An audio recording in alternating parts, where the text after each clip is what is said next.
I pledge allegiance to the flag of the United States of America and to the republic for which it stands, one nation, under God, indivisible, with liberty and justice for all.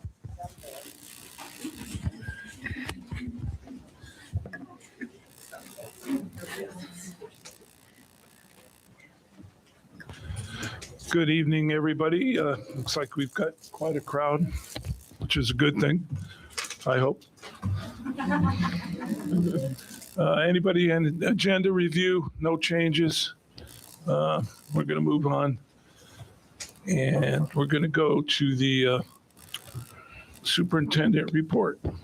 Yeah, good evening, everybody. Good evening, board. Good evening, guests. Thank you so much for coming. We're excited to have a lot of people here, and we're certainly excited to have some special performances from our Black History Month student oratorical that's going to come right after this. So I just before, at the beginning of every meeting, I try to highlight some of the things that have taken place since the last meeting in our district. And so basketball is underway. I always want to take this time to really thank all of our coaches, our referees, all the athletic directors, all the people who make it so that our students can have these great opportunities to participate in sports. And so thank you for doing that. This is Mrs. Munoz doing some yoga and finding calmness in her TK room. So if you're looking to find calmness in a TK room, I hear this works. Certainly works for me. We've seen a growing crochet movement across the district, and so that's fun. We saw a student presentation a couple of times ago from the Pioneer kids, and working with their librarian Stacy over there. But here is our Harvest Grove students who had a Crochet with Friends opportunity. So great thing. I had the opportunity to go to Freedom High School for our Special Olympics basketball event. And that's just always one of my favorite things to do. There's usually about 4 events a year. So if you ever get a chance to go to one, you see how amazing they are for the students that get to participate. So it was just a really fun activity, and I want to thank Freedom for hosting as we did that. I was also invited to present at this thing called the Mask Profession at Ron Nunn Elementary. It was put on by their counselor, Sarah Lucero. And basically, if you've ever seen The Masked Singer, it's kind of similar to that, but you stand behind the curtain and you give 3 clues and then you come out. And the students were very excited, even when I came out. So I'll let you guess where between the DJ, the 911 operator, the firefighter, pilot, the actor, and the superintendent, who had the most people coming up to them afterwards asking how they could do their job. So I was somewhere around 5th in that group. This is the time of the year where we're giving a lot of our first semester awards. So here's the students from Marsh Creek Elementary who got high attendance awards, and also the very first House Leader Awards. So the Marsh Creek Hawks are one of those schools that are doing the house system, and so finding some success there. Brentwood Elementary has a new plan in place at playgrounds. They have these playground pals, easy for me to say. These are volunteers that come out and they teach skills, they have games for kids, and they keep them engaged. We're also training our future pickleball players out there, and so in crafts. So really nice opportunity to keep kids engaged. And today wasn't a good day, but there have been some good days in January to get out into school gardens. And so this is Mrs. Carey, one of our first grade teachers at Pioneer, having her kids do some science work out in the school garden. It's always my favorite time of year where our TK and our kindergarten students dress up as what they think they'll look like at 100 years old on the 100th day of school. So these are some good ones here. It was hard. There was about 20 to choose from that were pretty amazing. So really enjoyed those. I want to thank Contra Costa Fire Department coming out and showing the Cray TKers their firefighting vehicle. And they did get a real experience, as they only stayed for a little while and then they actually had to go to emergencies, but they got to see the lights and the sirens go off. And so that was fun. I think one of the things that I've been really impressed with is, we merged East Contra Costa Fire and the Contra Costa Fire department, and we were worried that we'd lose some of that local touch, but they've been very good about coming out and meeting with our students and showing them that. It's also spelling bee season, so we have some spelling bee champions here. So this is at Loma Vista, Vanchika and Vivinoff were both first and second place winners, so congratulations to them. Since we have 100 days, now second grade, some second graders are taking on 101 days, so that's a Dalmatian day. So anyway, see some of those fun things. This was a really nice reception, and I really appreciate the city to do this. So for Black History Month, they brought out our Black History Month Oratorical Committee, and they were recognized by the Brentwood Mayor and City Council. And there you see the Chair Anitra Simpson, who's here tonight, was giving a nice little speech and announcing all the great work they've done to put 4 of these together. And so we'll get to hear a little more from them later, but congratulations to them. We also, on January 30th, we had a kindergarten readiness fair, which is our opportunity to meet with our future students and try to give parents some an overview of what to expect coming up, but also an idea of some of the things they can work on before their students start kindergarten and TK. So thank you to Kirsten Job and her team for putting that on, as well as all the volunteers that came out. I see Rhonda Franca there, and I saw her come in today. Also, lots of family activities going on. This was the Montagnez second annual Glow Dance. So thank you to their Parents Club for putting it on. That looks pretty cool going forward. And then Brentwood Elementary, not to be outdone, had their luau dance also on the 30th. So I love all the extra work that goes into bringing families together and giving them an opportunity to build relationships within our school district. More spelling bees. So here's Taylor, Zoe, and Sienna, who are the top 3 spellers at Edna Hill. So congratulations to them as well. And then Zishan and Vaheen and Vidishuta. Okay. Say it again. All right. Thank you. Who took the spelling bee, and that the final word was covetous. So anyway, so good job, everybody. And then Sunday was just a fantastic event. And like I said, we're going to get to see a few of the performances there.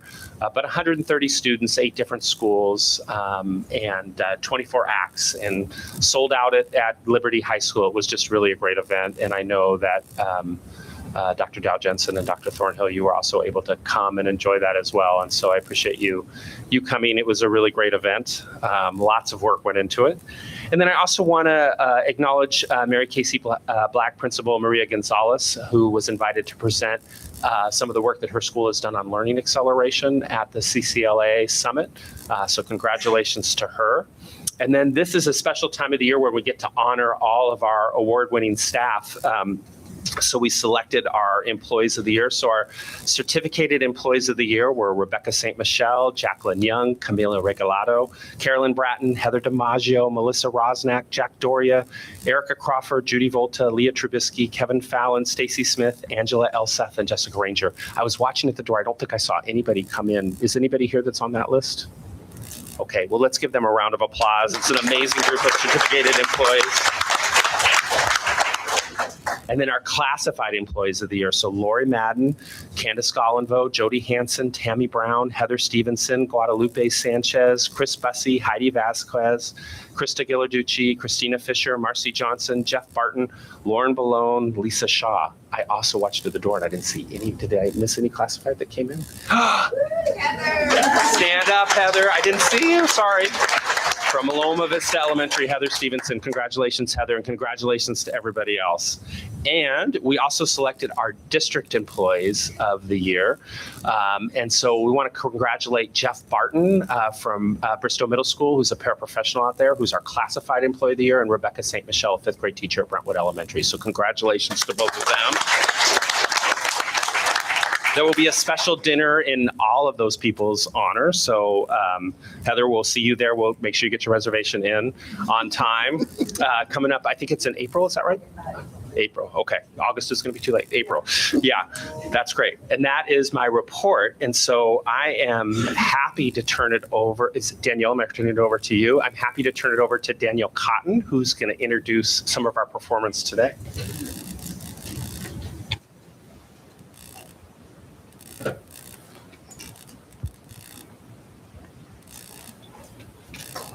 Hi, I'm Danielle Cotton. I am the district's TSA for Belonging, and I also have the honor and pleasure of serving with Anitra and Lori on the Brentwood Oratorical Committee as our district liaison. And in that capacity, I'm here to welcome some of our student performers from our fourth annual Black History Oratorical. Not today, Robert. I'm already a little sweaty. Well, anyway, there we go. So, there we go.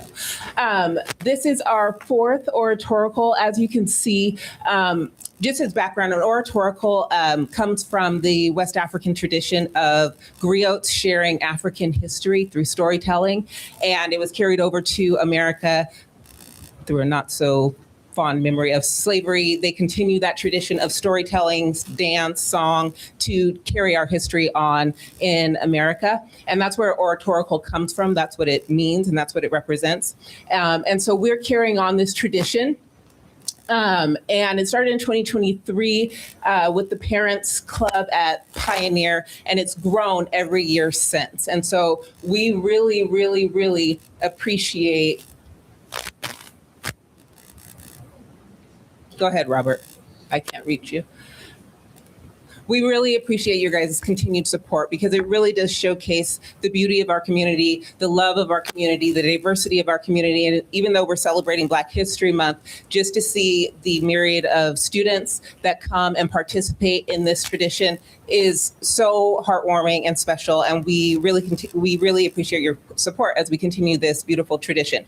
So we have invited 4 of our student performers to come up tonight and share their piece from the oratorical. So we have Jonna, Corey, Rashawn, and Sahil that will be coming up to perform today. So we're gonna go ahead and start with, was it Jonna? Okay, because there we go, Jonna. She's gonna be performing a spoken piece, a poem. You wrote it, or no, this is, okay. So come on up, Jonna. Oh, it's Corey first, that's why. Corey, you're doing the back. Corey. There we go. Okay, there we go, Corey.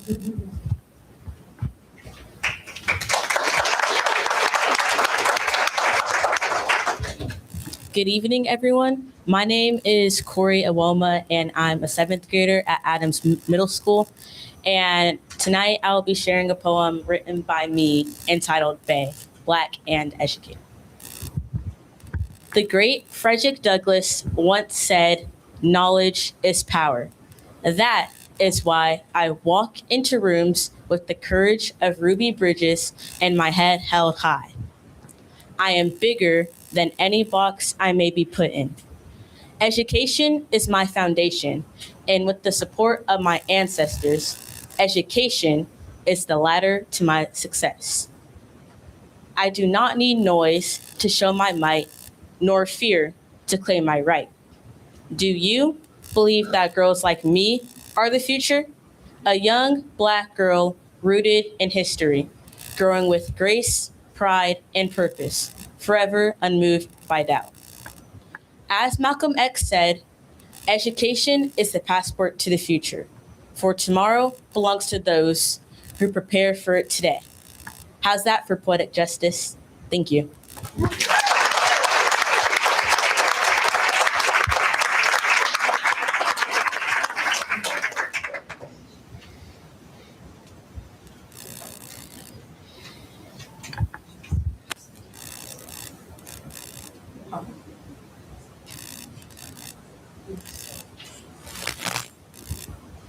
Next up, we have our youngest oratorical performer, Rashawn Basu.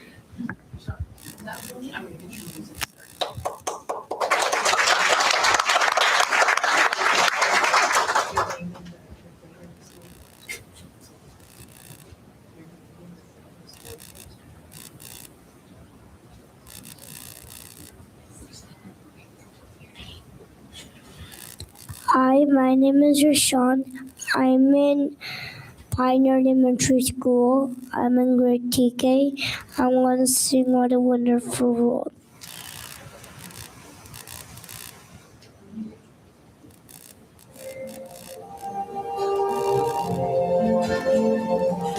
I see trees of green.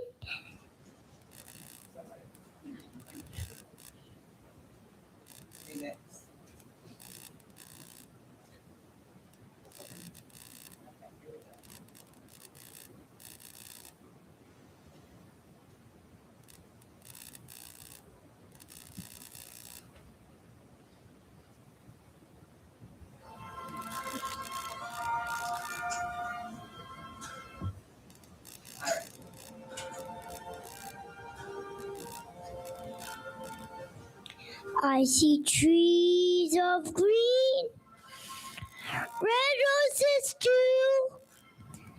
I see them bloom for me and you, and I think to myself, what a wonderful world.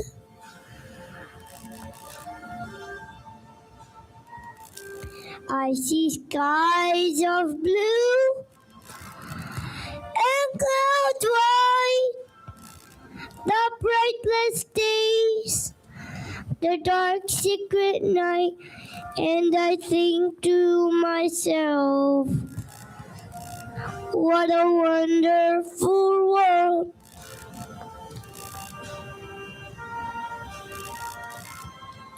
The colors of the rainbow, so pretty in the sky, are also on the faces of people going by.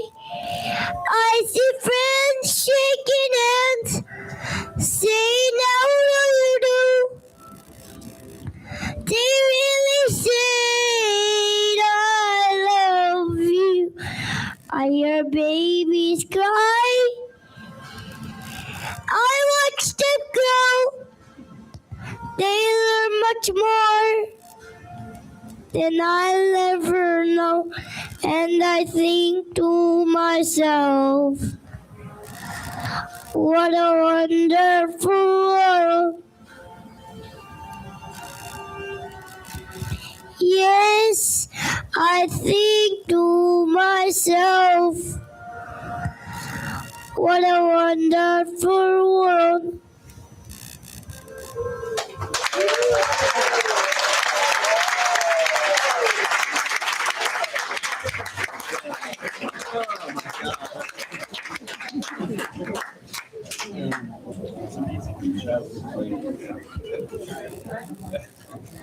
It's dismissed now. We'll all go.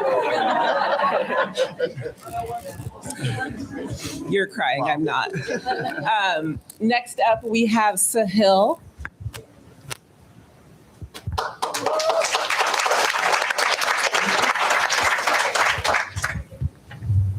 Good evening. Oh, mic. Testing. Okay. Good evening. My name is Sahil Narola, and today I will be presenting an original speech titled Progress by me.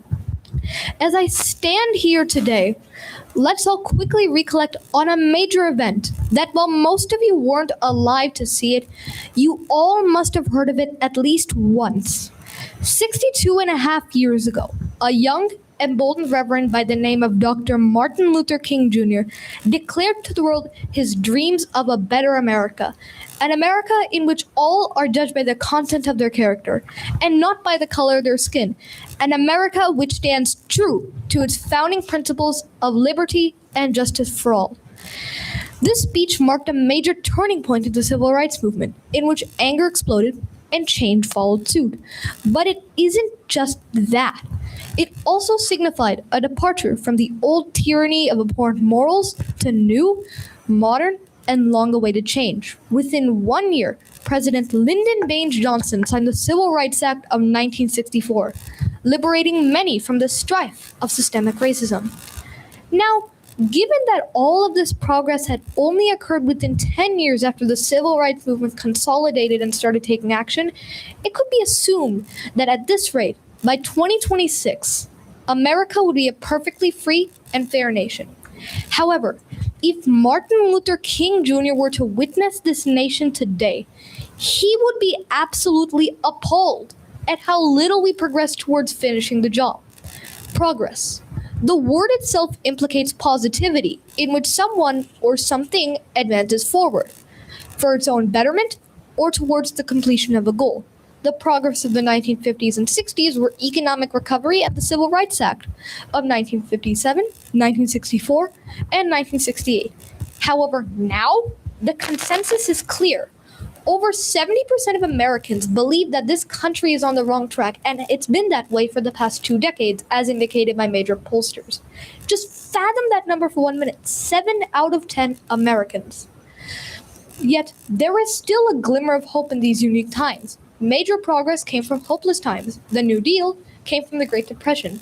The abolitionists succeeded with a society with the goal to label its people as being free, despite enslaving millions. And the hippies succeeded with love, not war, despite an iron-fisted president with no will to concede.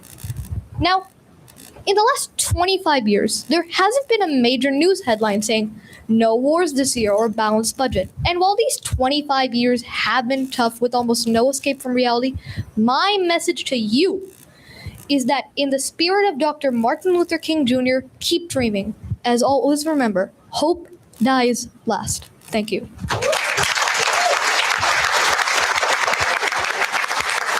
All right, and our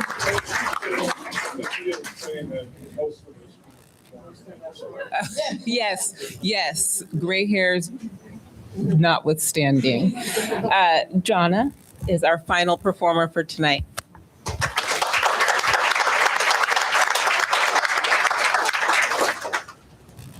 Robert, I can't reach you.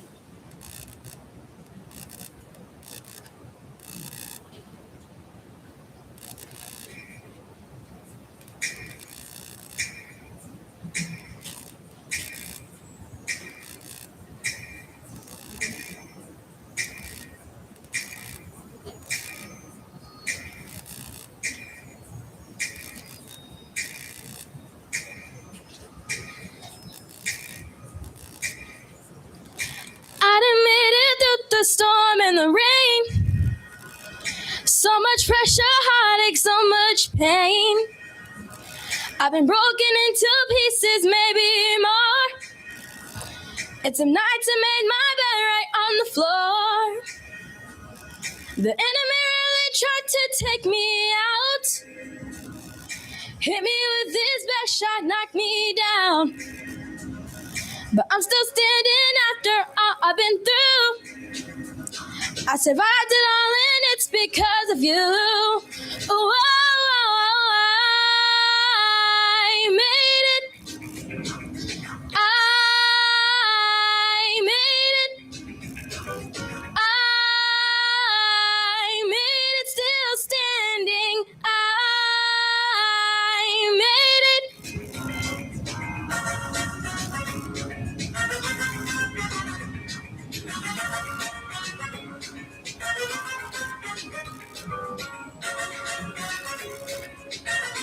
I made it. I remember all those days I walked in shame, only recognized by all of my mistakes. The ones I thought would stay walked right out the door. Swear up for my heart couldn't take no more. But you're the only one that really loved me when everybody else just didn't care. You're the only one that never left me. Oh, oh, oh, I made it. I made it. I made it, still standing. I made it. Thank you.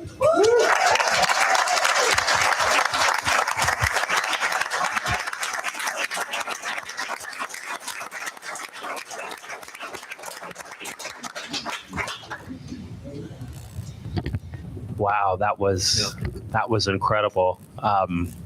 I just want to say how amazing you all were on the stage that day, and then getting to see you up close. I felt like I had sort of a VIP ticket up here, and so just fantastic. I don't want to have any more meetings, so. Well, the board appreciates you guys beyond belief, and as a little token of our appreciation, you're going to get a certificate thanking you. So if the four of you could just line up, we'll take a picture by the pretty, whatever that thing is. Banner. Step and repeat. Let's use this as the background.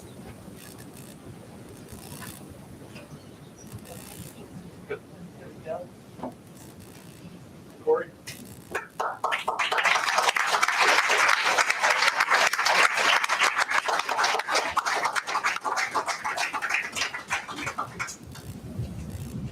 I know, maybe this is a free speaker here.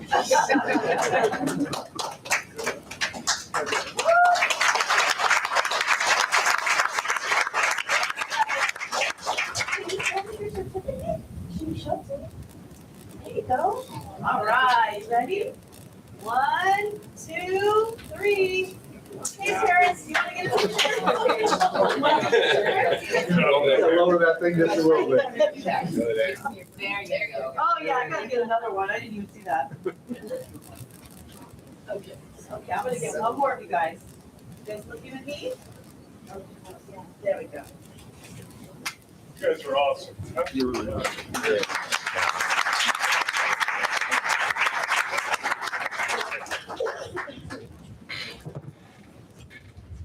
Parents, if you wish, feel free to bail.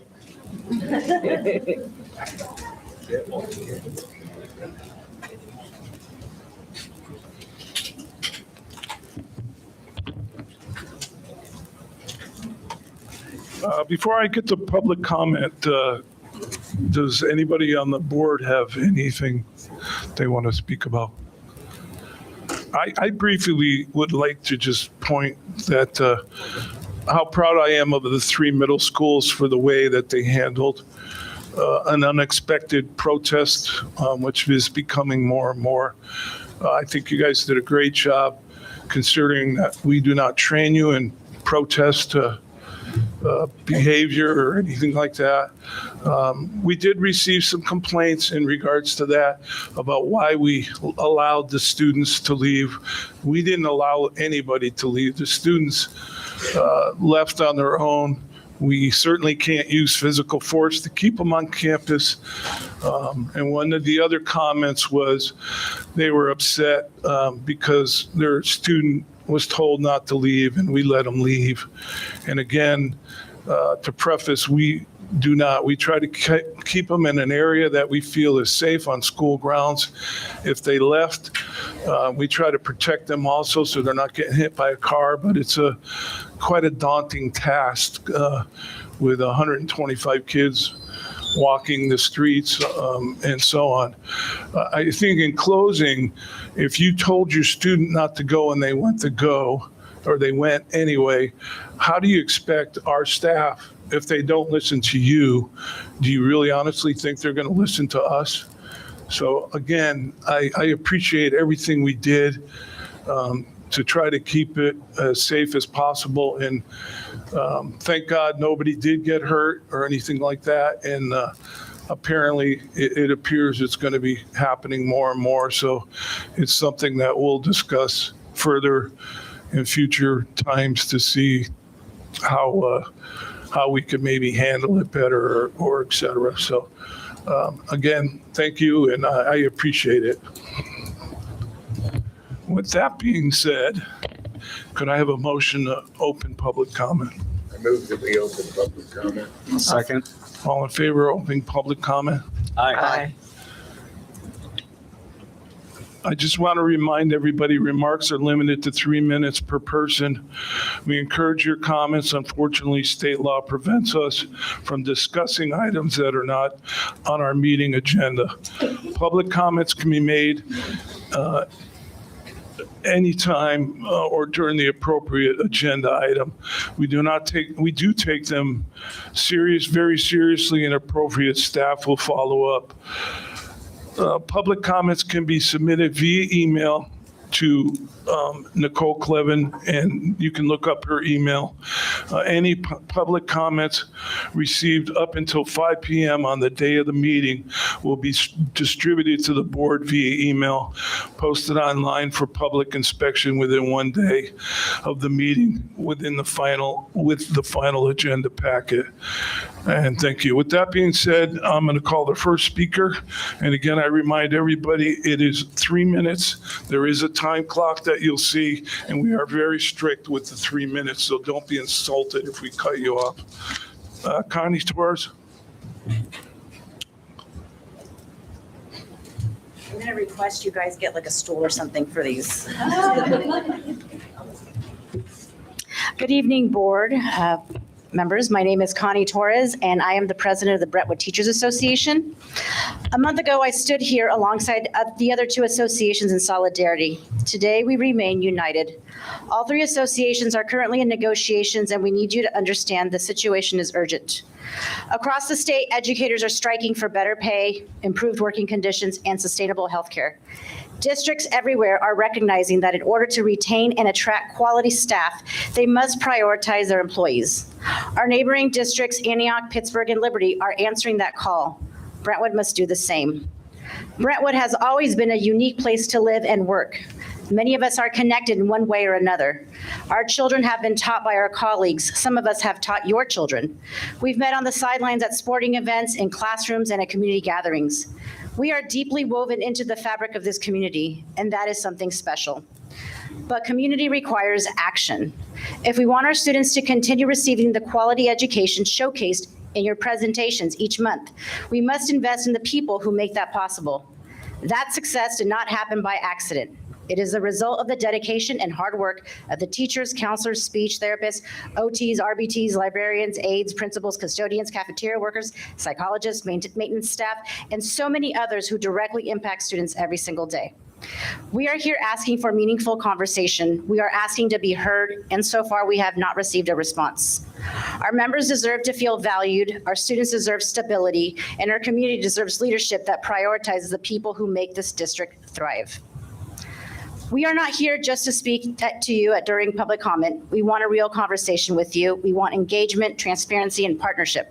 We are asking this board to meet with us directly and to demonstrate through action that you value the people who serve this district every day. Community requires listening. Leadership requires courage. We are ready to work toward solutions with you. We can't wait. Our students can't wait. Thank you.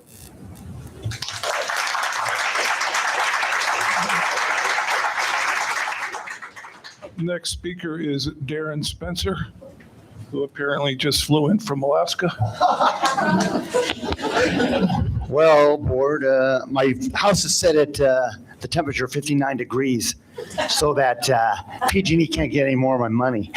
That's the purpose of all this. So, well, I'm Darren Spencer. I am former president of BTA. I am currently teaching 7th grade up at Adams Middle School. Just basically talking about what Connie said. Being president of the Teachers Union, one of the greatest events and chapters of my life. And the meetings with Dr. Eaton and myself were always meaningful. We were honest with each other. We wanted to get things done for the children, number one, for our staffs, number two, and for ourselves. And I'm hoping that Dr. Eaton doesn't win the election, because I like the guy a lot, but if he does, we will be having a new superintendent. And we don't know what that looks like. He's been a very solid cog in this machine here. And we need someone to decide that, you know what, the teachers and the classified staff, they need to have a budget item that has a salary increase in it. As my golden years approach, And we'll do a golden handshake. I won't say that. But as the golden years approach, there's many of us that are not going to be here. We're retiring soon. There's going to be a huge turnover. And having a raise now in the next few years is going to be crucial to our last 20 years. And I just really want people to think, and I mean, I respect everyone in this room. I mean, these people right here, they are amazing. These people right here are also amazing. And I know that the budget's hard. I get it. 500,000 in cuts is like less than 0.5%. And I know that there was some community outreach last year that garnered us some more money. Is that happening now? IXL, I've had several teachers just tell me that's their work to give to those who are overachieving and deserve to be challenged. I'll tell you what, when I had to do that over COVID with my daughter, when we missed a question and went down 10%, it was driving me crazy. But I'll tell you what, it works. It works. So I know, is it expensive? Yes. That list on ClassLink continues to get bigger and bigger. Are they all good programs? Sure, but do we have the time to do it? Please consider where we're at and think about what we want to get achieved in these next few years. Thank you.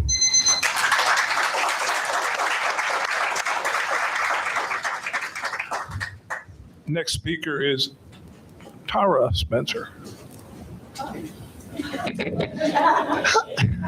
Hi, everyone. I'm Tara Spencer. Tara Spencer could not make it tonight. She's not feeling well, but I am going to read.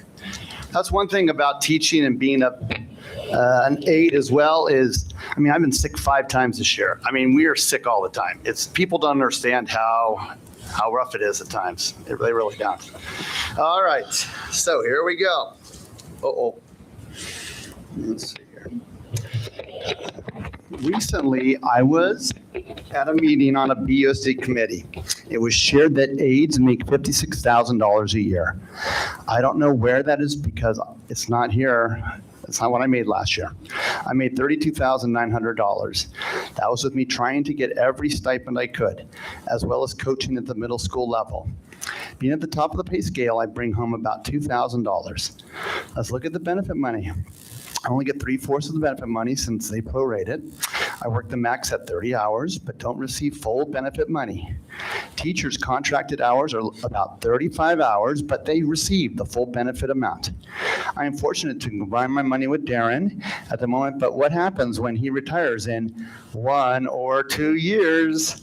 That leaves me having to insure myself and 2 of our kids. It'll probably be about $8,000 to $1,000 a month out of my pocket because that is what it is for one of my coworkers at the moment.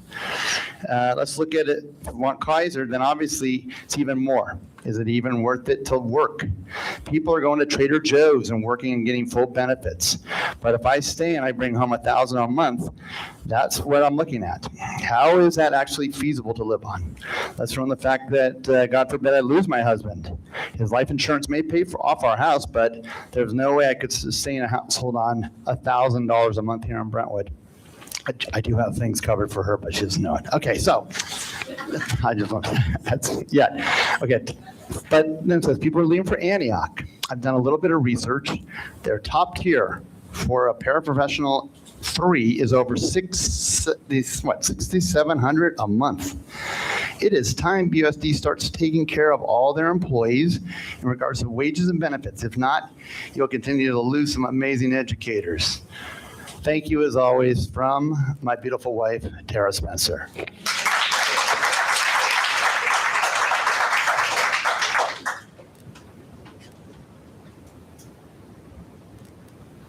I'm sorry, Izul Cortez? Am I saying it right? Okay. I'm going to read this on behalf of myself. Okay. Seems to be the pattern today. Go for it. There might be more. Good evening, board members. Tonight, I'm speaking on behalf of two of our dedicated custodians, Gonzalo Rodriguez Pimentel and Isaul Cortez. Both of them are here tonight. Gonzalo's not here tonight, but Isaul is here tonight, and they want to acknowledge something important. It was not easy for him to be here. It is hard to stand in front of your employer and publicly share that you are struggling, but they are here. He is here tonight because he feels he has no choice. He is struggling. They are struggling. Between them, they represent more than 30 years of service to the district. Gonzalo began in 2010. He worked 2 years as a substitute and has now served 14 years full-time. He is currently a day custodian at Bristow. He is a father of two, and he pays for Covered California for his wife and district medical for his children. Even after 16 years in this district, he works a second job and accepts any overtime possible just to afford living here. When he takes time off, he finds his own substitute to make sure that the campus is covered. Isaul began in 2012, and he worked as a substitute, served 5 years as a night custodian, and has been full-time for 8 years. He is now a day custodian at Ron Nunn. He has 2 children, ages 13 and 9, and in his household, 2 adults work in this district. Yet he still pays nearly $400 a month for family health care. Money is tight. He keeps working because he has children depending on him. These are not new employees. These are not people who just started. These are men who have dedicated their lives to Brentwood schools. They are not asking for luxury. They are asking for affordable health care. They are asking for benefits that allow them to care for their families without needing second jobs or constant overtime just to stay afloat. They clean our classrooms, they maintain our campuses, they show up early and stay late, they respond when something goes wrong. They are part of the reason our schools function safely every single day. After more than a decade of service, no employee should have to stand before you and admit they are struggling to afford health care. Affordable benefits reflect respect, they reflect value, they reflect who we are as a district. They are here tonight because they care about this district, and they hope this district cares about them too. Thank you.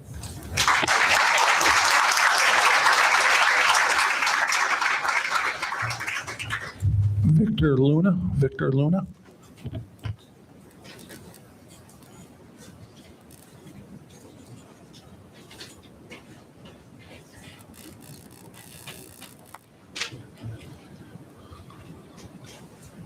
Hi, my name is Victor Luna, and she's going to be reading for me.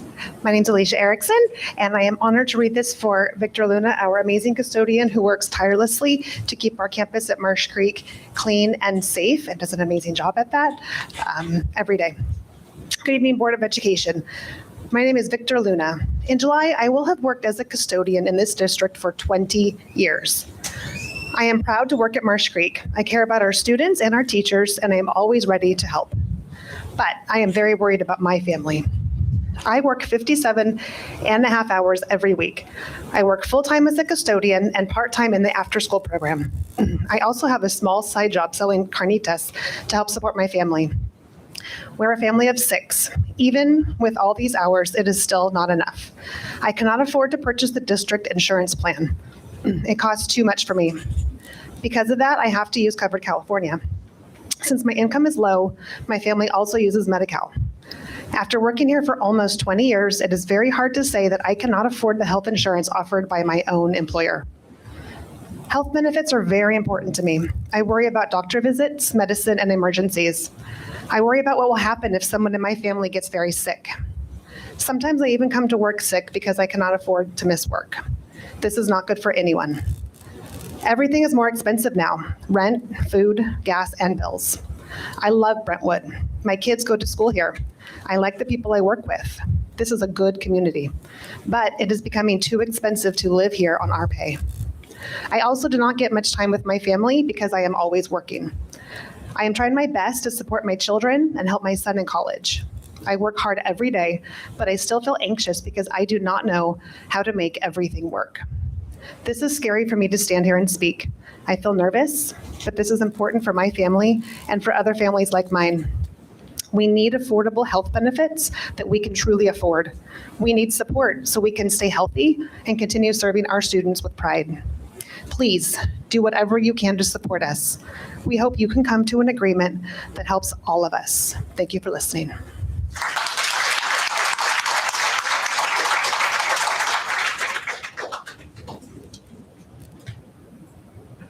Paulette Maxwell.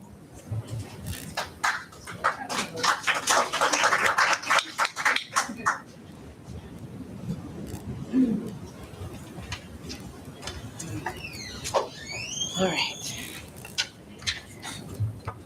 Good evening, board members and superintendent. My name is Paulette Maxwell. I have worked for the Brentwood Youth School District for 16 years in food service department. I'm here tonight as a food service manager and a proud active CSEA member, speaking not only for myself, but for my coworkers as well. Over the years, the demands of this job have increased dramatically. The amount of lifting, moving heavy products, preparing meals, and serving students has doubled and in some cases tripled. As a result, many of us are dealing with serious injuries. I personally have shoulder, back, wrist, and thumb injuries caused by this work. We have had boxes fall on employees, causing real damage to our bodies. In addition, the increase in the meals prepared has led to significant increase in dishes and physical workload. Despite these increased demands, our pay has not kept up. Brentwood Union food service employees are paid less than our counterparts surrounding East Bay districts, while out-of-our-pocket costs, especially for health insurance, are extremely high. Paying around $1,000 a month out of my paycheck for health insurance is simply unacceptable. Each year, my pay raises fall behind the cost of living while my health care costs continue to rise. Because of the physical toll on this job, many of us are forced to take time away from our families and attend physical therapy and do exercises to heal enough to keep working. I recently became a grandmother, and there are times when simply picking up my 11-month-old grandson is challenged because of the injuries I have sustained doing this job. I also want to remind you that during 2020, when so much was shut down, food service department never stopped. We showed up every single day. We fed our students, our families, and our communities when they needed us most. Yet, despite our dedication and hard work, the district has not recognized our efforts through fair pay increases or affordable health care. My job has become more physical demanding than ever before. I don't feel the district has taken care of me the way I've taken care of it. After 16 years of service, I am asking you to recognize the value of food service employees. We deserve pay that is competitive with surrounding districts and healthcare costs that we can actually afford. We deserve to be treated with the same care and respect that we give to this district every day. Thank you for your time.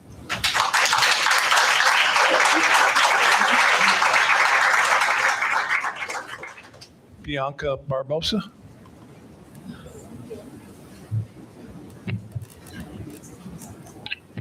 Good evening, everyone. My name is Bianca Barbosa. I've worked as an aide at Loma Vista Elementary School for 5 years. I wish to say tonight is that I want to better medical coverage, not only for me, but for our district staff.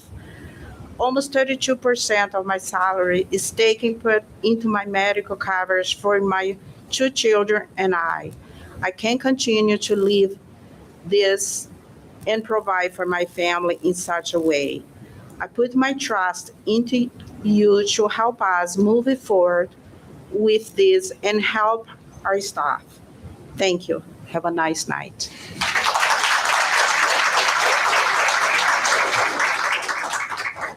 Catherine Marino.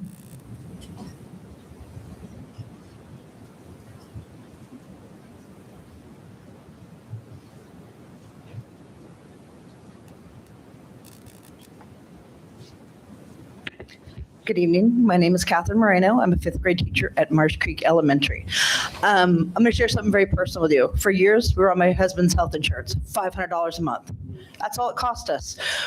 Our daughter was born needing open heart surgery. We've had incredible health care. That changed in June when he lost his job. We went to a single income. I can't afford school district. As a teacher, I cannot afford to be on the school district medical. We're under covered California.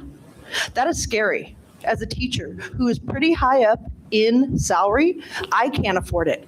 What does this say about my brothers and sisters that are the cafeteria workers, that are the paraprofessionals, that are the custodians, that are the librarians? That a teacher that's high up on the pay scale can't afford our insurance on one salary? How are they supposed to? We need to change this. We need to fix it. We need to find a way to pay to help lower our cost to live. That is simple. There are ways to look into changing the way we pay. It's always gloom and doom. We must cut, we must cut, we must cut. Maybe we should change the narrative and start looking for ways to get more money. Figure out what is out there. What grants can we get? What can our district do to change the narrative? Because it's always we can't do anything, sorry.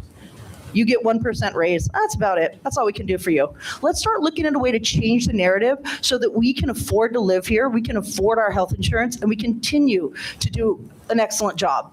I can tell you, I'm stressed. It's hard. It's hard not being able to afford health care for a school district that I work for. This is the first time it's ever happened. San Francisco had no problem. They paid us enough. They took care of our health insurance. But Brentwood, for some reason, we don't have that same luxury. So let's try to find a narrative to find a way to change this problem and make it better for all of us that work in this district. Thank you.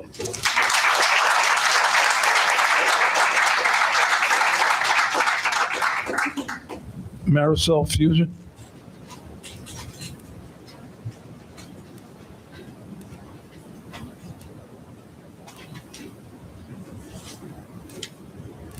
The shortest one tonight. All right. Hi, my name is Marisol Fuson. I started working for Brentwood back in 2004. And I'm here tonight because I get really emotional about everybody that's talking. That's something that sits home to my heart. We are struggling with health insurance and making ends meet every single month. Let me give you a glimpse of how I do my grocery shopping every month. I look at the sales. I go to grocery outlet. I go to Food Max. I go to Trader Joe's. I go to Safeway. I go to Raley's. Why? Because I'm looking for the sale. I'm looking to survive. I'm looking to trim where I can. PG&E, same thing, 58 degrees. Summer, it's hot. It's 86 because I can't afford the PG&E bill. Let's not even say a vacation or movie dinner or a day trip or a new car. I'm driving the same vehicle since 2014. Let's not even say maybe saving for a college fund for my littlest one. Yes, it is doable. Yes, we can relook at the budget. The budget is a living item. It's fluid. It goes back and forth. I know that because I look at my budget every single month. So I know that it's a balancing act. It's a piece of work that you work and put effort into it. I'm asking for you to put that effort into the budget and look at what we can do to make it work. I do agree that we agree more than we disagree. I mean, don't we agree that offering good health care and coverage is the key for quality teacher retention and also attracting new teachers? Don't we agree that the financial security and the stress relief on our teachers is a huge benefit? Don't we agree that the cost of turnover is more expensive than the benefits? Don't we agree that retaining the top quality notch teachers that we have and the support staff is more valuable than trying to recruit and supplement those open positions? And I agree, and I think that we all agree in this room, that the teacher wellness is also student wellness. Thank you.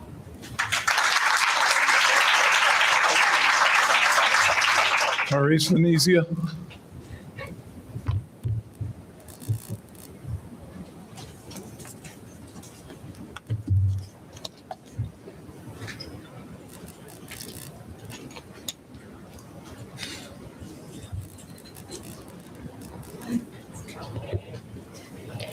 Good evening. My name is Maurice Venezia. I'm going to try not to cry, but I do get emotional.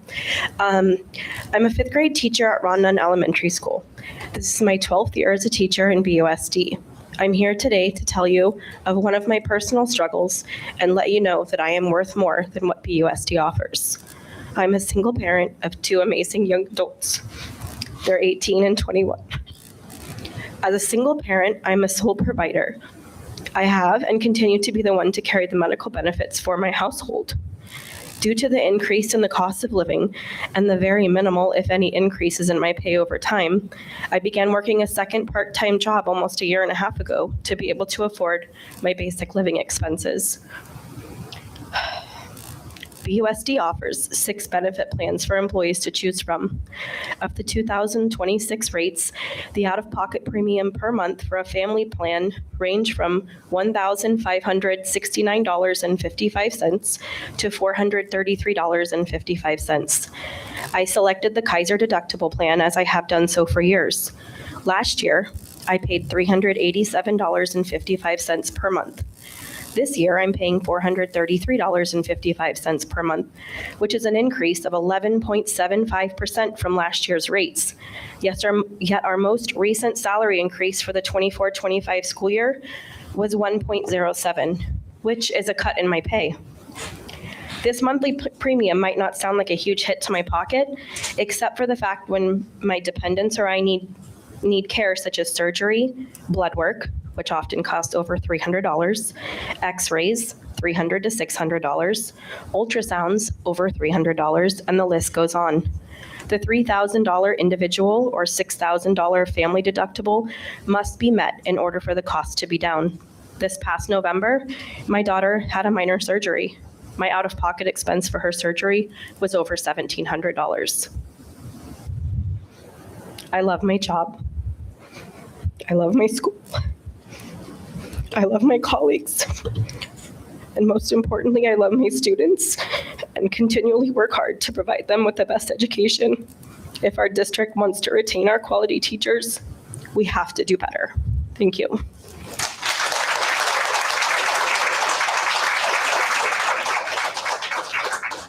Cynthia King.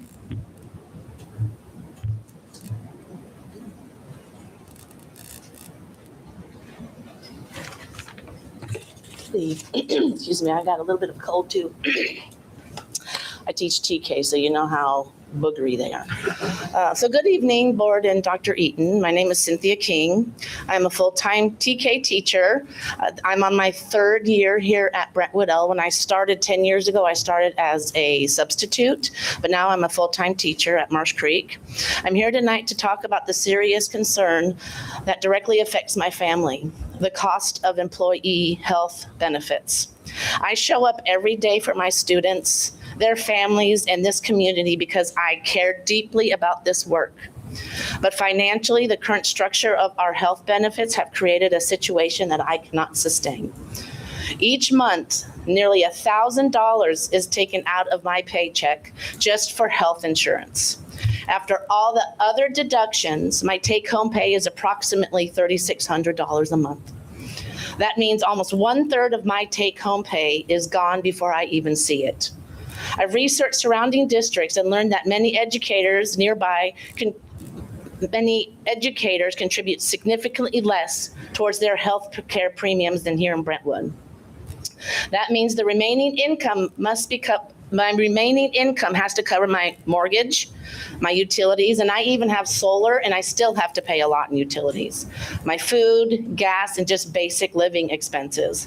And I pray that I don't get a leak in my roof or plumbing problems or my car breaks down. I would not have the savings to take care of those issues. I don't know how I'm going to get those things fixed. My husband is self-employed and does not have an employer-provided health insurance. I don't have the option to have coverage through my spouse. Health insurance for my family must come through my employment. The reality is difficult to say out loud. I could not pay my bills with my salary alone. Because I am not on the top of the salary schedule, I am a new teacher, I am losing $100 a month and puts me into a serious financial impact. I am now facing the possibility of having to have a second job, not for extras or savings, but simply managing my cost. That means less time to rest, less time to plan, less capacity to show up for my version of myself with all of my wonderful TK students. I want to be clear, I am not irresponsible. I do not live beyond my means. I am not asking for luxuries. I am sharing what looks like to be a committed teacher and to remain in this district under the current conditions. I love my job, I want to stay, but dedication and love for my students alone doesn't pay my bill. I respectfully ask that the board review the current health insurance contribution structure and consider whether it supports educators who need family health insurance. Thank you for listening. Is there anybody else that would like to speak that didn't give me a slip?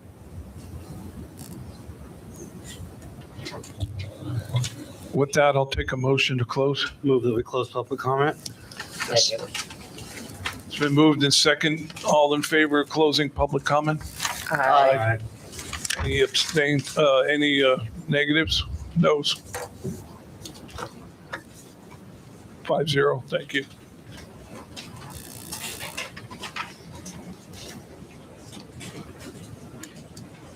Is anybody, I'll wait till everybody clears.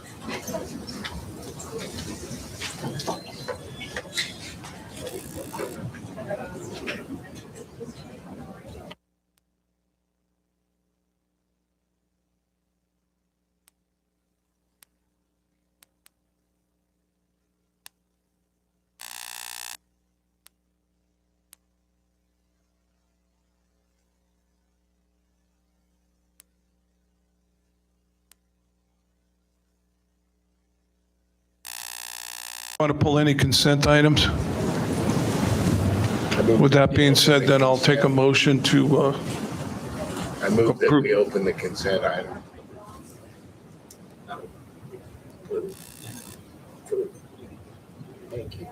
I'll second. I think it's been first and second, so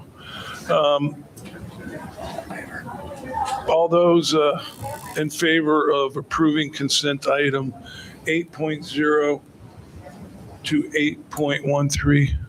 Aye. Aye. Aye. 5-0. Hearings and appeals, there are none.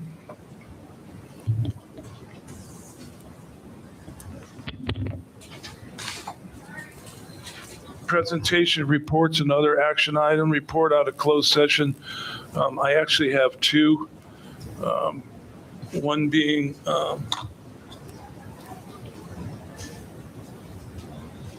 Resolution A, and Resolution A was voted by the trustees in closed session, and it was a 5-0 to approve Resolution A.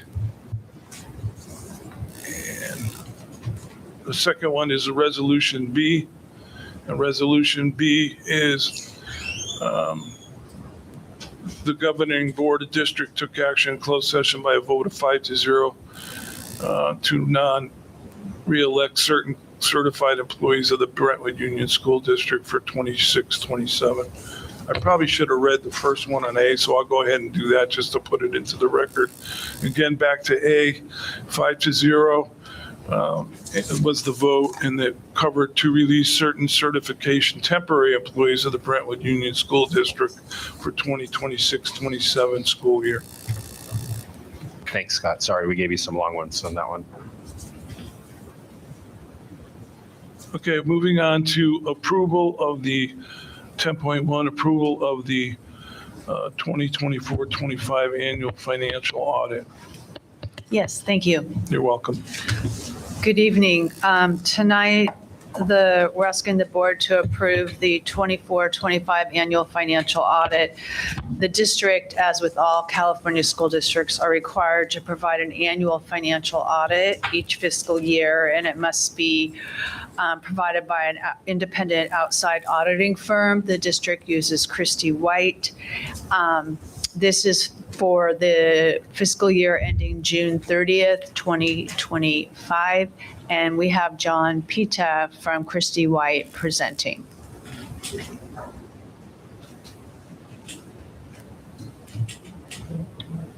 Hello.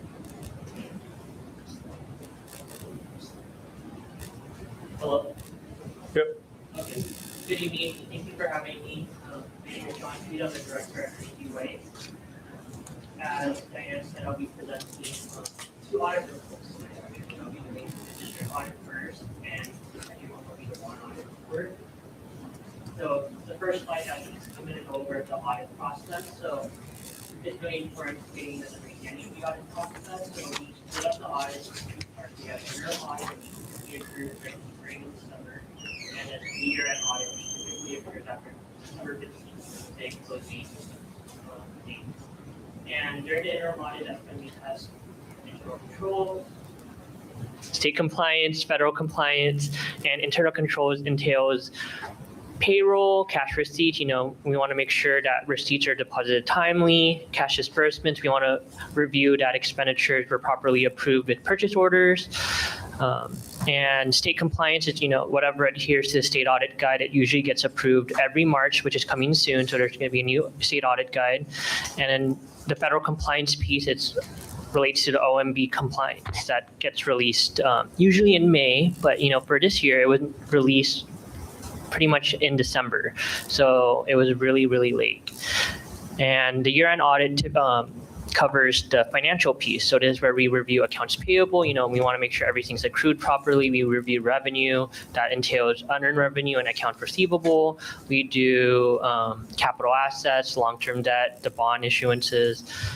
So we cover a lot during the audit. I want to talk about the audit responsibilities. It's really important to distinguish the responsibilities between the two parties. So the first one is the district, which is the management. We want to make sure that the district has fair and their financial statements are fair and fairly presented. And, they want to make sure that you guys are implementing internal controls correctly, segregation of duties. And the auditor's responsibility, which is us, and we want to make sure that the financial statements are free from material misstatements. We want to make sure that we're auditing using accounting principles under US GAAP. And it's extremely important to note that our opinion does not reflect the financial condition of the district. I am happy to report that the district did receive an unmodified opinion, which is the best possible audit opinion across the board. This means that the financial statements were clean and a lot of the state and federal compliances were also clean. The first opinion is internal control over financial reporting. There's no significant deficiencies reported, no material weaknesses. The next one is an additional opinion. So for the federal compliance piece, it's typically only for districts that expend over $750,000 of federal expenditures, which Brentwood usually does year after year. This year we did test two federal major programs. The first one is Title I, Part A. This is Resource 3010. And the second major program that we tested was a child nutrition cluster. Both we did not note any significant deficiencies and no material weaknesses. The last one is the state compliance piece, which is the hardest piece to get a clean opinion. We always post the long list of state compliant pieces that the district has to, do everything correctly, which is hard because, the state could throw a new program in and you have such a short time to implement it correctly. So it's always the hardest one to get a clean opinion on. Unfortunately, the district did receive one finding related to a state compliance piece, which I'll talk about in 2 slides. But overall, the district did really well. And then the summary of the audit results is just everything that I talked about in the previous slides. It's all summarized there. It's in the audit report. And I'll go to the state award findings. So the state award finding is for instructional materials. So based off the state audit guide, the notice of public hearing has to be posted 10 days before the actual public hearing. We use 10 calendar days to determine if the district is in compliance, and upon further review, there's only 5 days notice. So unfortunately, the state audit guide is pretty strict with some of their verbiage, and it had to be a finding. But fortunately, there's no question cost related to this, so there's no financial impact to the district. Hopefully, the district implemented their corrective action plan for fiscal year 25-26. Any questions for the district audit?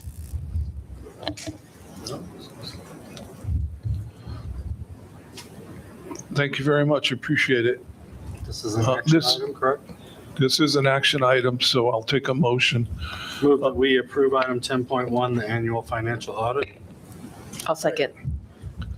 All those in favor of approving 10.1, 2024-25 annual financial audit? Aye. Aye. 5 ayes, thank you. And board, just so you know, that the corrective action has already been implemented, so Diane and Michael have worked on that, so. Okay, just so you know. It was suggested. Also, I think kudos to Diane and her staff too, that this is a, we have a stellar, basically it's a stellar report with this one alone, other than this one item. So thank you for that. Absolutely. And also thank you to really the fiscal team, because they're the ones who do pull all the backup and do a lot of the work. Great. Thank you, sir. Got another one, 10 points. Oh, well, I still thank you, sir. Yes, so the last one is a short one too. Oh, I'm going to introduce. Oh, okay. Yeah, sorry. So this is agenda item 10.2, and it's approval of the 24-25, the Measure B bond building audit report. This is also required by law to be from an independent auditor annually. This is for the audit year ending June 30th, 2025. Thank you, Diane. So the financial audit objectives are pretty similar to the district audit, except, this is just the bond audit, so we're only auditing the Fund 21. So it's really important to note that this audit report only reflects the opinion that we have on Measure B. So the financial substantive procedures, again, they're similar, but we take a deeper dive into just one specific fund. So we look over cash, accounts payable, revenue, and expenditures. Same thing, look at things were properly accrued, if interest was properly booked. So pretty similar procedures. And I'm happy to report that it was a clean financial statement. And the performance audit objective is a little different. So, each measure has its own ballot measure, and we had to test if the expenditures were allowable based off that language off the ballot. And we also had to review and verify if personnel expenditures were allowable. And this slide just talks about how much we tested. So we tested about 2 million of non-personnel expenditures, which is about 27% of total expenditures for the bond fund. And there were no personnel expenditures charged to the measure. The next part is the bidding procedure. So we tested 2 projects that I can't read from here, sorry. I could read them. Thank you. So sorry. Mary Casey, we had a shade structure project, and at Loma Vista, we had a flooring replacement project. Thank you. I clearly need glasses. So there are no change orders that we tested during fiscal year 24-25. And upon further review of, of a GL detail, we noted no indication of possible bid splitting. This results that the district is properly reviewing projects and approving bid procedures under the applicable laws. And I'm happy to report that it's also a clean opinion on this. Any questions? No, thank you. Thank you, sir. Okay. This is an action item, so I'll take Thank you. a motion. I'll move that we accept the 24-25 Measure B bond building audit report. I'll second it. All those in favor? Aye. Opposed? 5-0. Thank you so much. This is also an action item, 10.3, approval of the change order with C. O'Vare and Company. Yes, maybe John Navarro could join us. Right here. Right here, John. Yeah. Nice to see you, John. So this is actually a credit change order to our contract with Overa and Company, who did the design build for IME. And what it means is that we will be getting back $354,865.94, but there's still a change order needs to occur. Can you preface that it goes back into the Measure B fund so people don't think that's our money to spend anywhere we want? Yes, it does go back into Measure B, and maybe John could just say a couple words about the project. Yeah, I think, and most of you are aware of the project, and you've done all the tours in the opening, and as the firm managing the project, we feel very happy that it was as successful as it was. No project has its hiccups that you got to deal with. But when you look at the big picture, I think we've had a project that was with very few issues. We worked through those issues. There's a lot of battles that go on behind the scenes that to get this to where we are, but we're happy to be able to take some of the allowances that we accrued through the project and actually have a credit. Most of the allowances were derived when the district did the owner insurance program. So we had that savings in the contract that we use for other items. So we're just very happy when the board awarded the project by adding the middle school component to increase the budget. And we earmarked a budget for the overall project.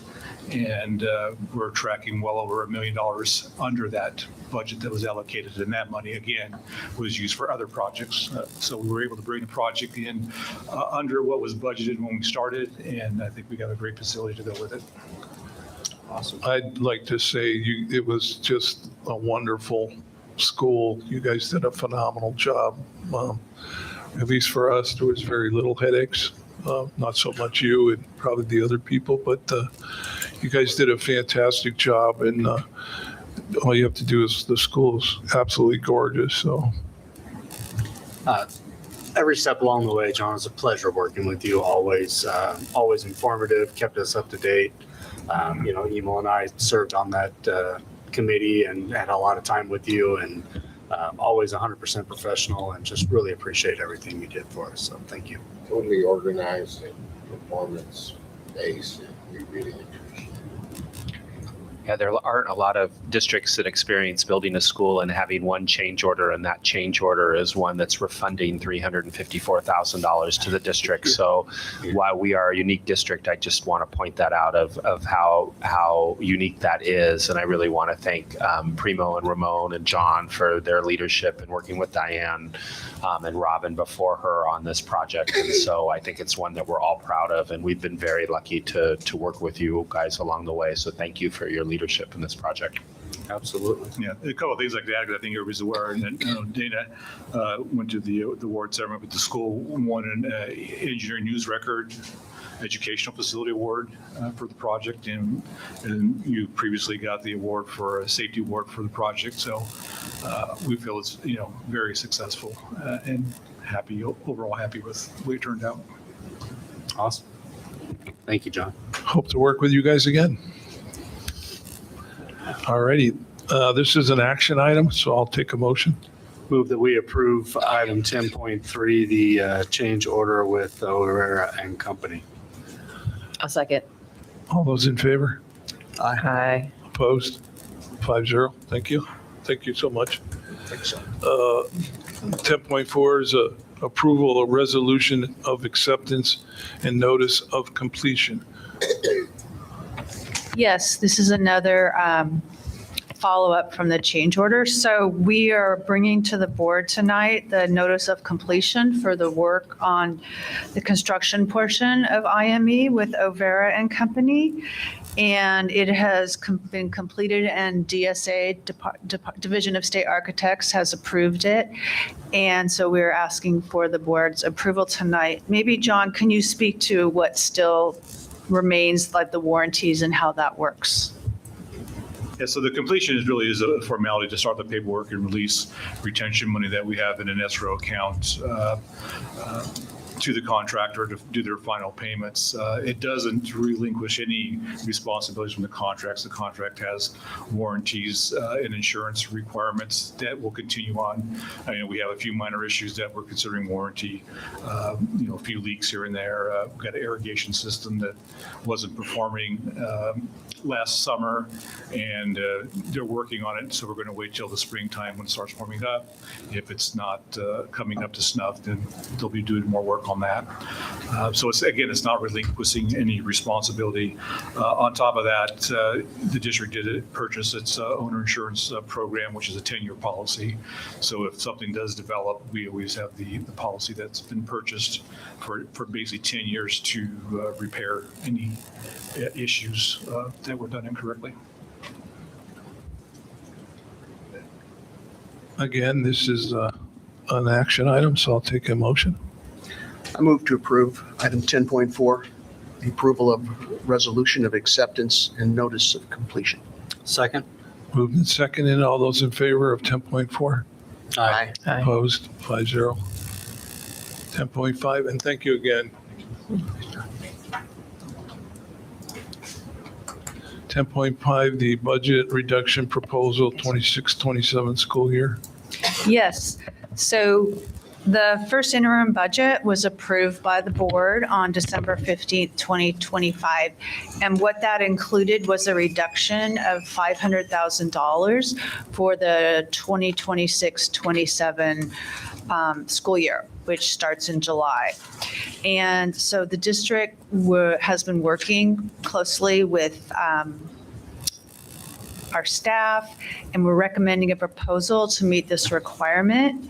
This was initially presented at our Budget Advisory Committee meeting on January 22nd to solicit some feedback and talk about other ideas. So this is being presented tonight to the board as an information item to get your feedback, and then we will bring it back for action at the March board meeting. Thank you. I think Steve wants to talk about the reduction of the. Yeah, can I talk? I think we have a few things to just present. We were going to present.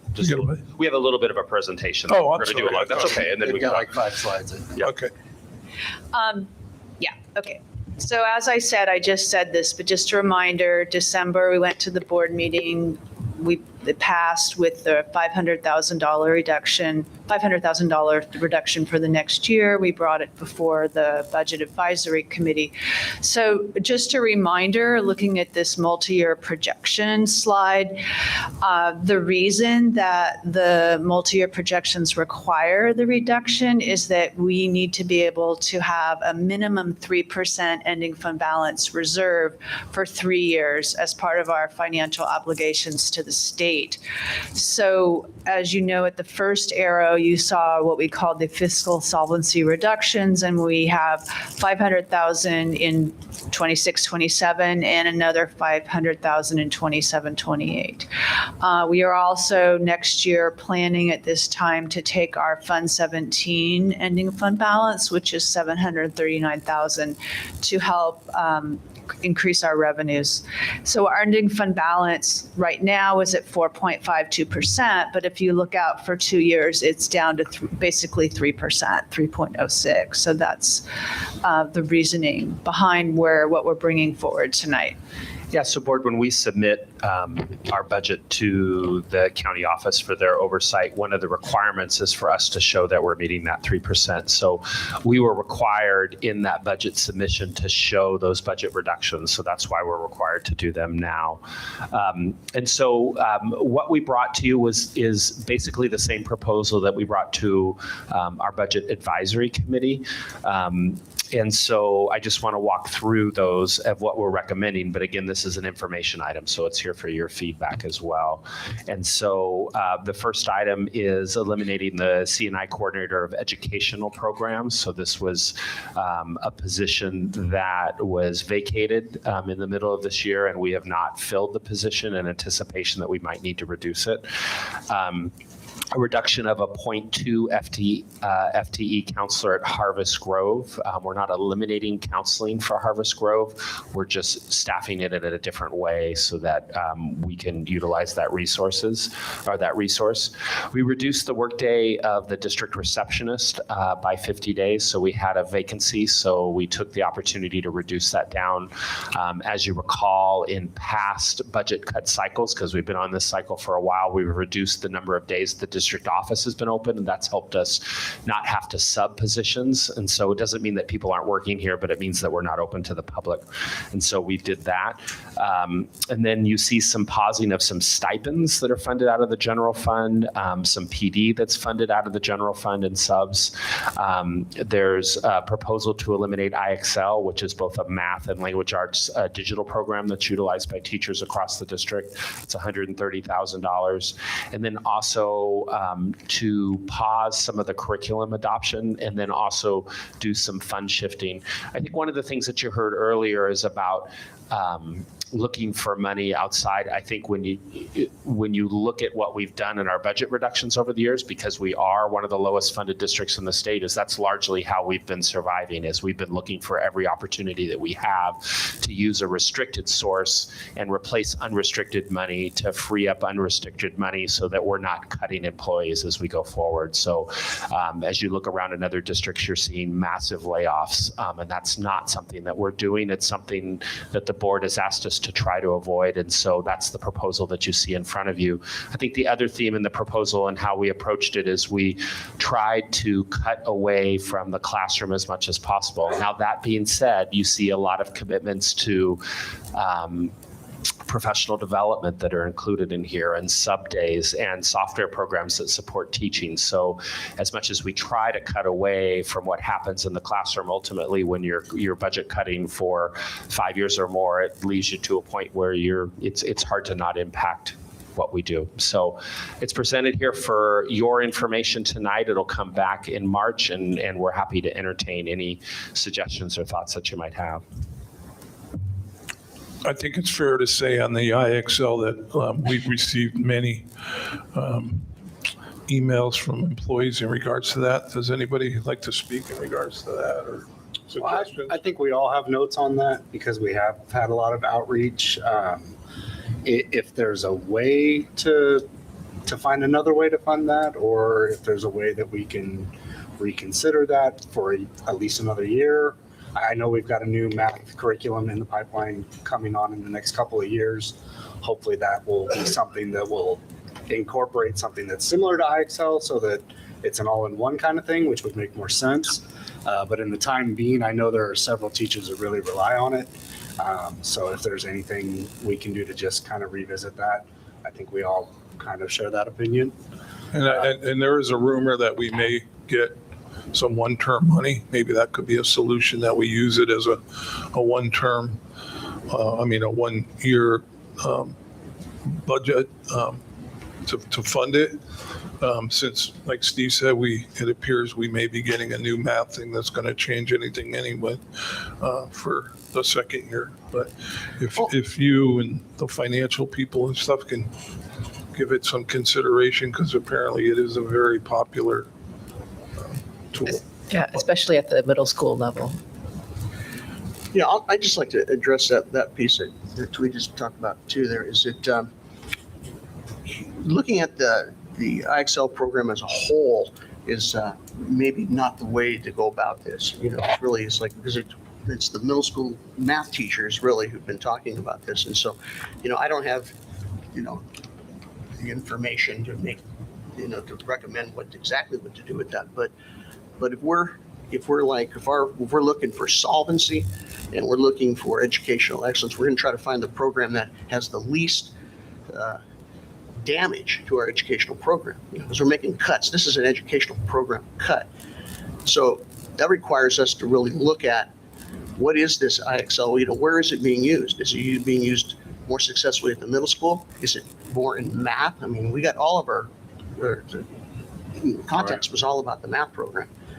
So it really looks at, Michael and his department and all of who's involved with that to dig deep in here and see really what is the nature of the need here, because and who's using this? How much is this program being used, and where is it being used, and trying to maybe salvage that part of the program.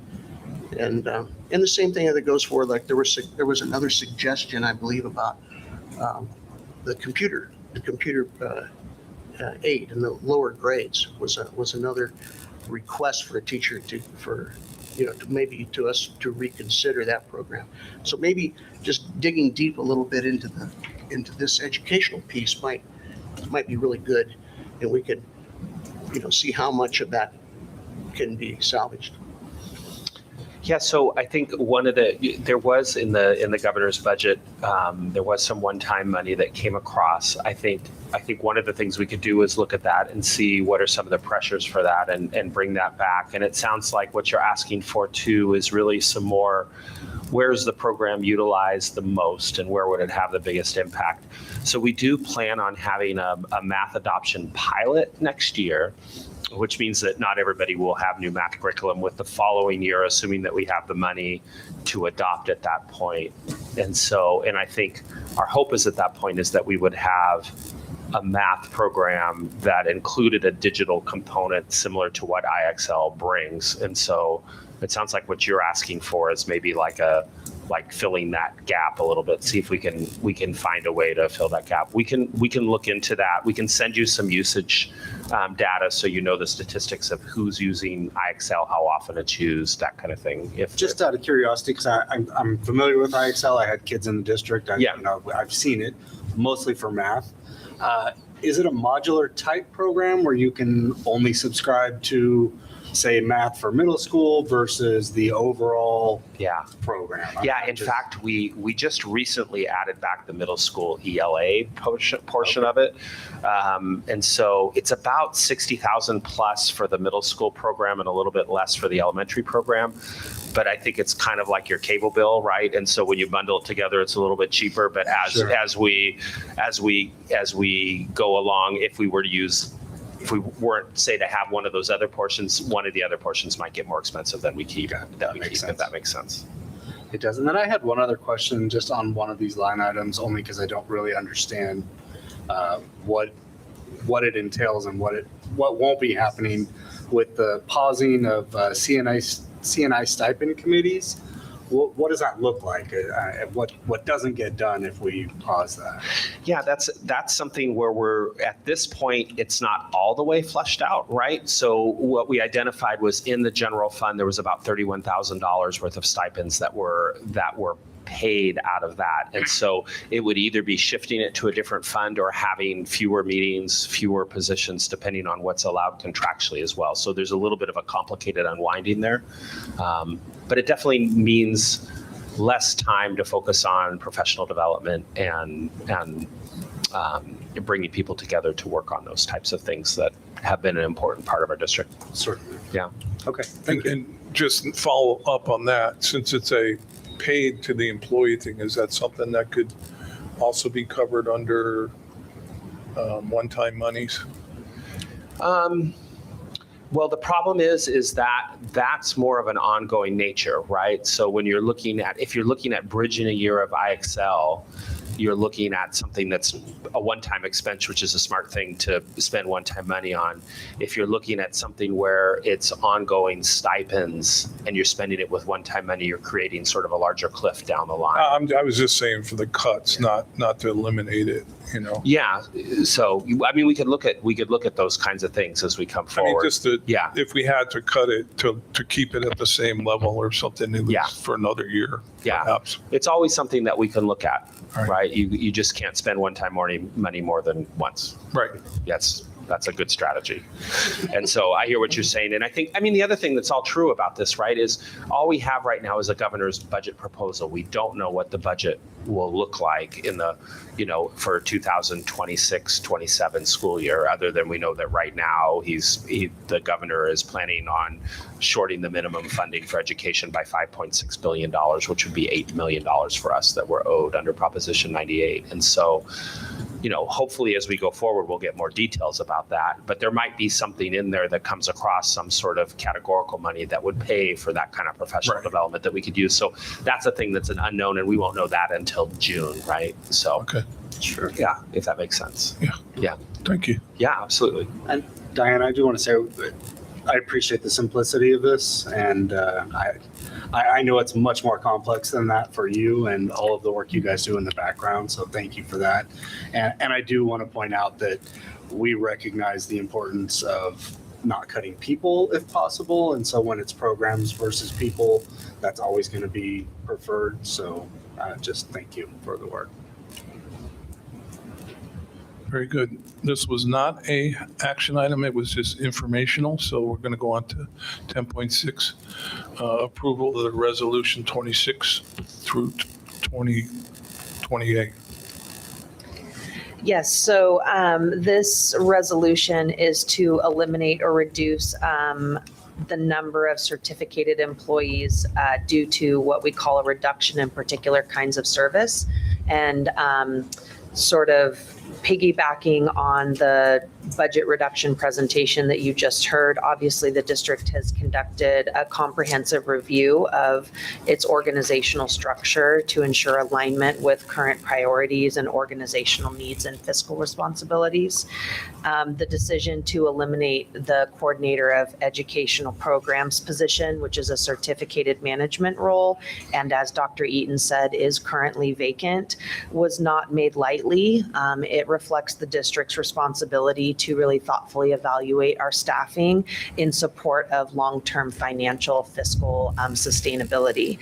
So eliminating the position effective for the 26-27 school year is really a necessary step to help streamline our services and our responsibility to allocate our resources while continuing to support the high level and quality programs of students and our staff has come to expect in this district. So the recommendation would be to adopt this resolution to eliminate the coordinator of education programs starting in the 26-27 school year.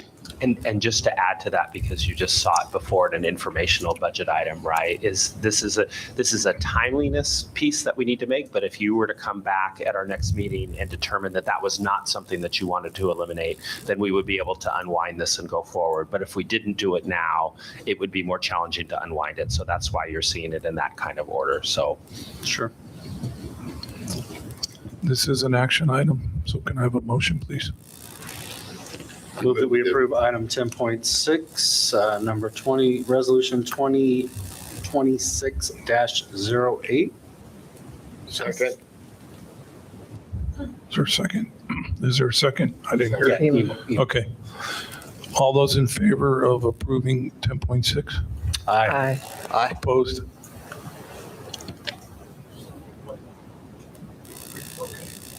Oh, no. I have a back. Yeah, I can Yeah. see that. All good.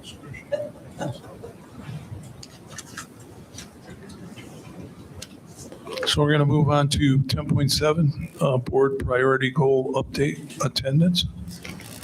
All right, well, good evening, board. I'm very pleased to be here to share one of our board priority goals and come back to share about attendance once again.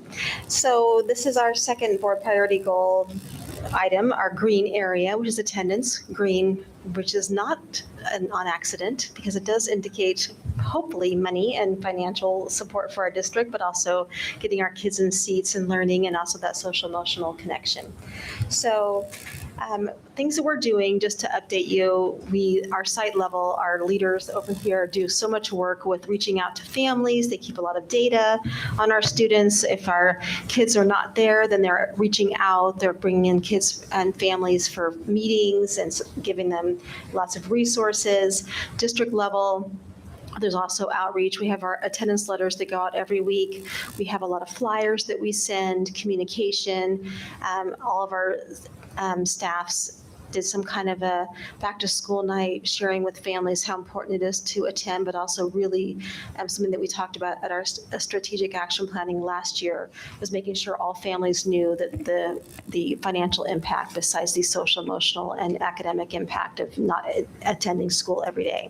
So we shared that information with all of our families. And then also we have our school attendance review board, which is what we bring families to after they've been at the site level, then they come to our Far East County SARB, which we have one tomorrow. If you'd like to come attend at the Brentwood PD, it's always a good time.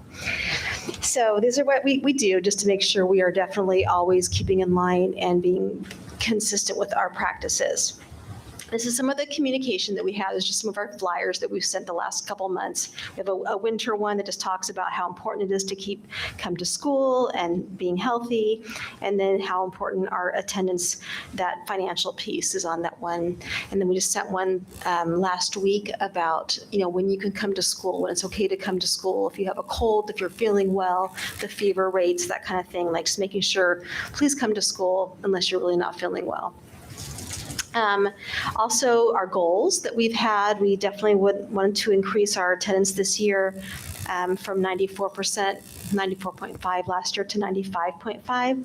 We are not quite there at this point in the year. We're at 95 point, I have it a little bit later in here, but 95.3, I believe. So it's getting harder and harder to increase that attendance rate.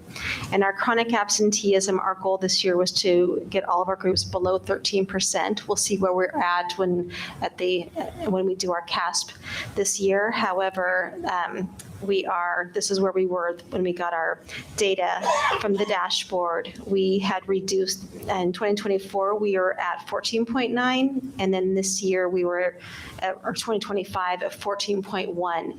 So it's because we are declining, which is great. We're still declining, but we're not quite where we were before COVID.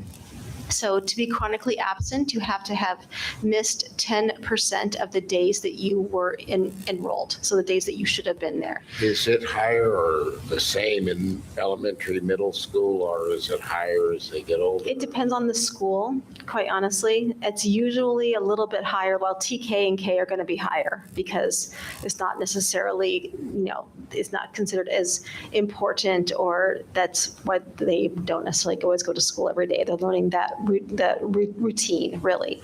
But typically middle school is usually can be a little bit better in 6th grade, but 7th and 8th not as much. And so, yeah. But it depends on the school. And I say that because of different socioeconomic factors and different needs. So, but the state is at 17% right now of chronic absenteeism, so we're much better than the state. But it's still an area we really have to work on, and all of our outreach, everything, we're doing more than ever to improve this area. This is a very busy graph, and I did not print it out for you, but this just shows since 2022, and we've been really keeping track of this very carefully. We continue to make progress. It's just not at the rate we had hoped, but we still make progress every month in our district. Just thinking of August of 2022, we were at 94%, and then the 2025, we're at 96%. So we continue to make that growth in our attendance rate, but every month it goes down a little skosh, just a little tiny bit. So it's just continuing that, pumping up our kids. This is why you need to be here. This is why school is important. So that's something that is consistent. That it does fall off every month. And that is the goal priority update for this month. And we'll talk more about this tomorrow at the strategic action planning meeting. Any questions? Thank you very much. Moving along to board update and feedback on the LCAP progress and process. Yeah, Board, this is just your monthly update on where we are with our strategic action planning and LCAP process. So as Ms. Job said, tomorrow we have our first meeting with our team that's coming together. And Vic and Twee are your representatives on that. Is that right? Okay. And that also serves as your reminder for tomorrow. And then I'm sure they did. And then also included in is results from the staff and parent survey that the committee will also see. They've seen and we'll see tomorrow as we work through that system. And then we expect to come back in the March meeting with an update for you as we progress towards our goals. It'll ultimately be adopted in June. Look forward to it. Moving along, 10.9, approval of 2026 delegate assembly candidates. Twee? That sounds like a twee thing. Twee's already, she's in already. So the delegates that you're looking at today will serve 2-year terms beginning April 1st, 2026 through March 31st, 2028. You can vote for no more than 3 candidates, and there are 3 candidates. All 3 are incumbents. So you have Yolanda Pena-Mendrick from Liberty Union High School District, Marino Ramos from John Sweat, and Mary Helen Rocha from Antioch Unified School District are all there. You can vote for none, you can vote for 3, you can vote for 1, it's all up to you. This is an action item. I would suggest that we vote for all 3. I move we vote for all 3. Yes, Do I have a second? a second. It's been seconded, so all those in favor of picking the 3 that Dr. Eaton just said? Aye. Aye. Dana, opposed? Congratulations, all 3. That's wonderful. Approval of updated board policy and administrative regulations. Yeah, so board, you have, this isn't the typical way that you see board policies, but we have 2 required policies that are meeting timeline, that we need to meet the timeline on and have them approved by March 1st. And so that's why you're seeing them as standalone action items. These are required under changes in laws for us to be able to go forward. And so the 1011 and 1012 is one, there's a new policy. 1011 is a deletion of the old policy, and 1010 is a new policy for you on interdistrict attendance. And so happy to answer any questions. There's summaries in there that were written by Ms. Clevin for you as well. There's no questions. I'll take a motion to approve 10.10. Move that we approve item 10.10, the updated board policy and administrative regulation on interdistrict attendance. I'll second. So we have a motion and a second. All those in favor? Aye. Opposed? Very good. Moving along to 10.11, approval of new board policy and administrative regulation. Same thing. Same thing for the next 2. Move that we approve item 10.11, board policy and administrative regulation, BP/AR1445. Do I have a second? I'll second. Second. All those in favor? Aye. Opposed? 5-0. 10.12, also an action item. Do I have a motion? I'll make a motion to approve 10.12, delete board policy and administrative regulation. Second. Do I have a second? Second. Nope. Second and a third. Very good. All those in favor? Aye. Opposed? Awesome. Very good.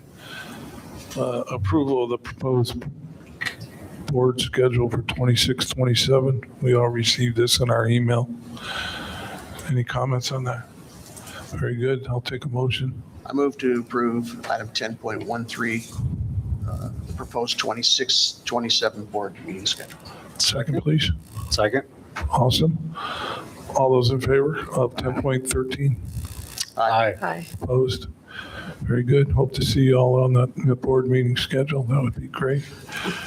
Any future board member comment or future items that the board would like to bring up? With that being said, I'll take a motion to close this wonderful long Motion to meeting. adjourn. And a second motion to adjourn. All in favor? Aye. Aye. Good night.